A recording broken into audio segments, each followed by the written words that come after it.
الحمد لله رب العالمين والصلاة والسلام على رسول الله صلى الله عليه وسلم.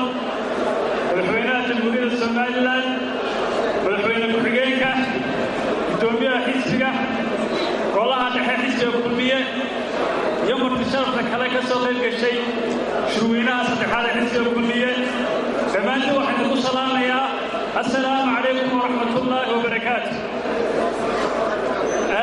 runtii anoo ku hadlaya afka xisbiga cadaaladda ee dareerka wixii oo ah xisbiga ugu da'da weyn maanta axsaabta jirta waxaan ku faraxsanahay oo halka mahadceliyo iyo go'aamin dheeraada aan idinku soo jeedinaynaa xisbiga kulmiye shirweynihiisa saddexaad oo runtii in badan foodanayay horena maanta inuu dhalay.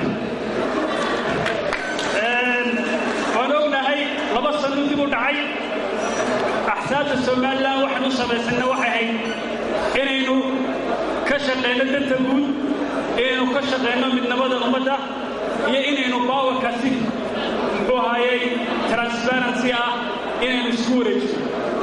runtii waxyaalaha kale inuu sameysannay waxaa ka mid ahayd inaynu qabyaaladda kula dagaalanno oo aynu qabyaaladda ku yarayno. marka waxaan u soo jeedinayaa guud ahaanba maadaama xisbiyadu ay muhiimad gaar ah u leeyihiin dalkan iyo shacbigiisa in axsaabta gudahooda dhisno oo muxuu ahaayey gudahooda dhexe iyo xeerarkoodaba in badan gudaha laga dhiso.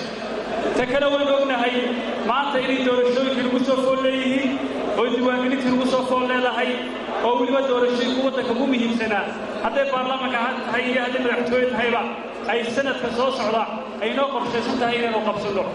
marka waxaan soo jeedin lahaa in intaynu hadda waqtiga haysano in axsaabtu intay isku timaado wixii doorashooyinka laga yeeli lahaa xitaa ifan commissionka waqtigoodu dhacayo aynu ka yeeli lahayn inaynu isku imanno oo aynu muxuu ahaayey hore u dhammaysanno sin hadhow tolo khilaaf iyo waxaan macdarro ah aynu ahaan hadhow tolo inaan ku gurmin inta ka horraysa inaynu iskula imaanno aynu iskula xidhiidno. mar labaad waxaan isku hambalyaynayaa shirweynihiina saddexaad qabsateen waxay ilaahay idinka rajaynayaa subxaana watacaala inuu gurid ku dhammaado iyo hoggaan cusub inaad doorataan oo idin hagaan ayaan idinku rajaynaya. wassalaamu calaykum waraxmatullahi wabarakaatu.